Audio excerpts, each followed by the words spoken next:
Later on, we have King Tut, who is our next celebrity dead pharaoh, and is one of the few kings that we have a decent amount of information on, despite the fact how young he was. But we call him King Tut.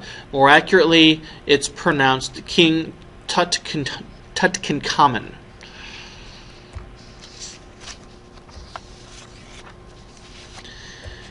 King Tut is not remembered so much for what he did during his lifetime, but for the discovery of his tomb in 1922 by Howard Carter.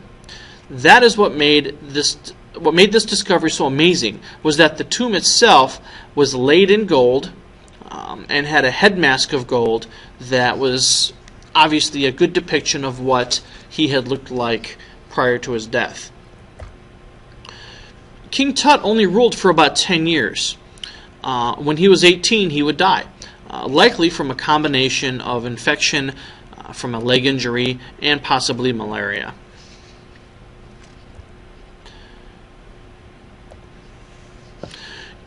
King Tut's remains still currently lie in his tomb and are on display for special events and dignitaries. The public usually doesn't get to see the body or the remains, but it's for special events, like I said. It's only been removed from the tomb a couple times. The last time was in the year 2007, when it was removed to have an MRI done on his remains to try to determine his cause of death.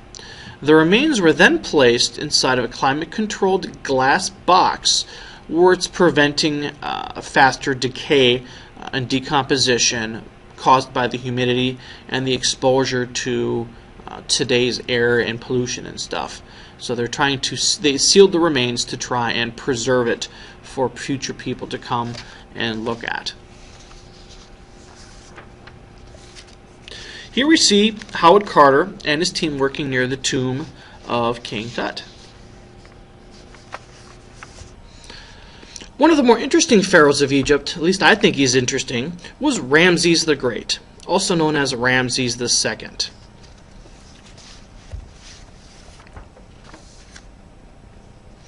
If there's one thing you need to know about Rameses II, it should be that he was extremely full of himself. He had quite the ego.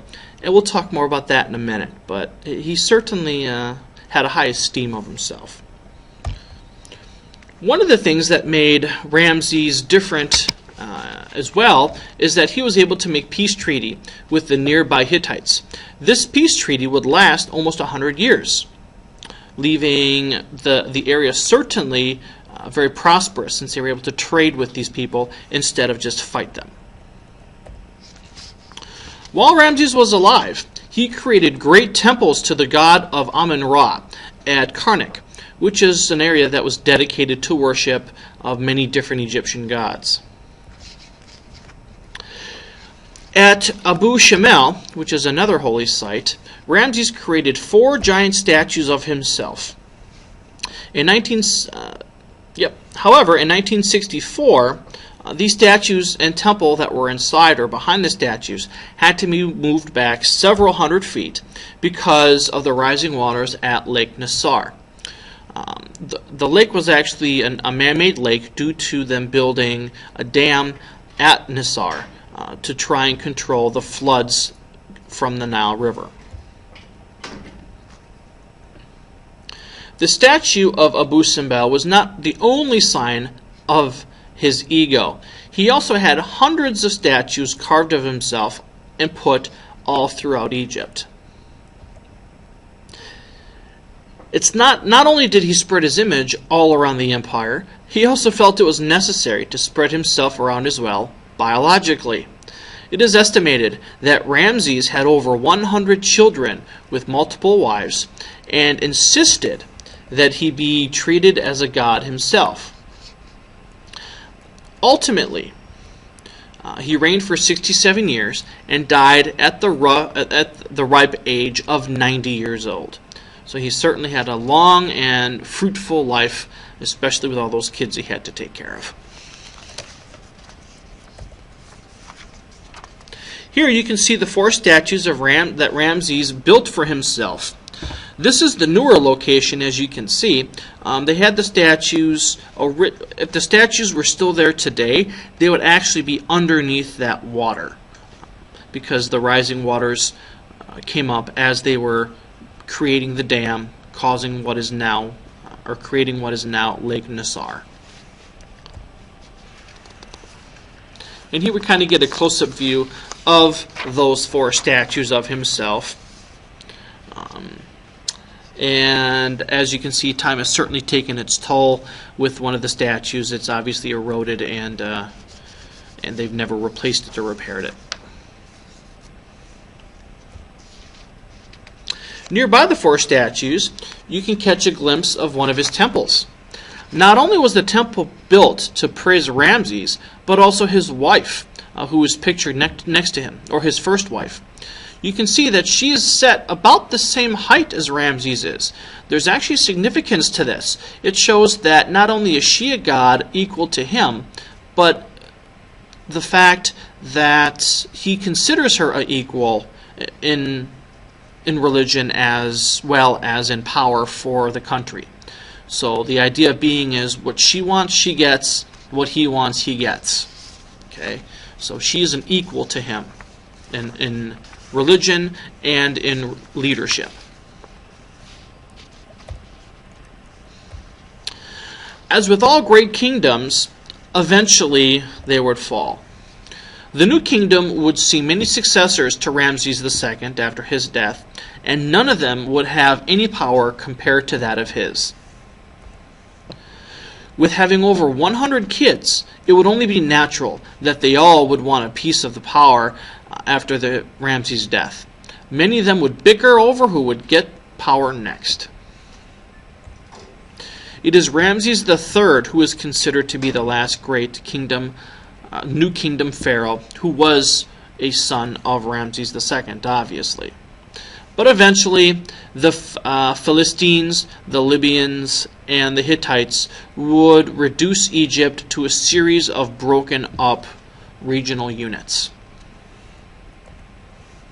Later on, it would be the powerful Assyrians that would move in and dominate the region from Egypt and much of the Middle Eastern region.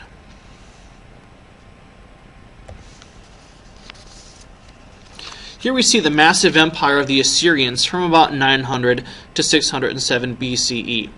The Assyrians would control the region until about 607 BCE, when their empire eventually fell, mostly due to a lot of civil wars that lasted about 20 years.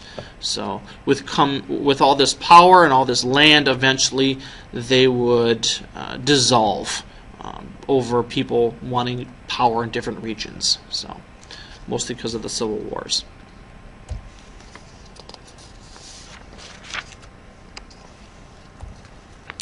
So let's talk a little bit about the Assyrians.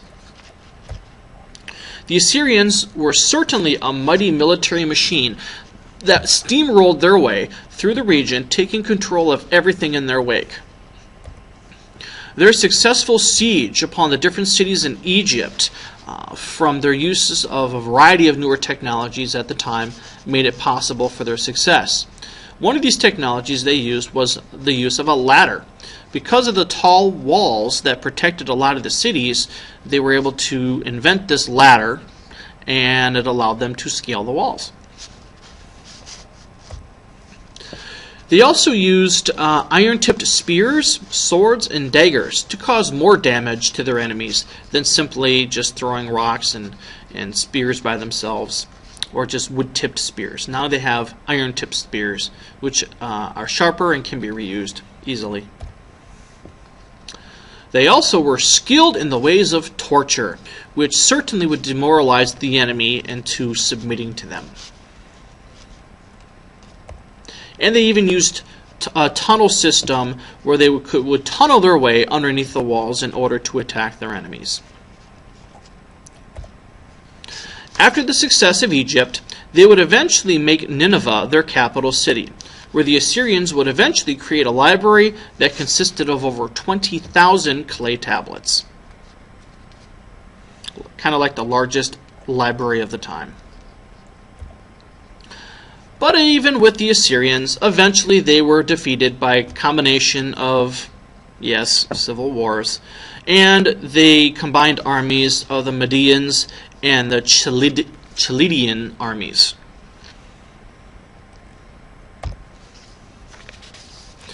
As a result, the Egyptians would rule the Nile River from about 1,000 years for about 1,000 years before they were eventually replaced by the Nubians and the Assyrians.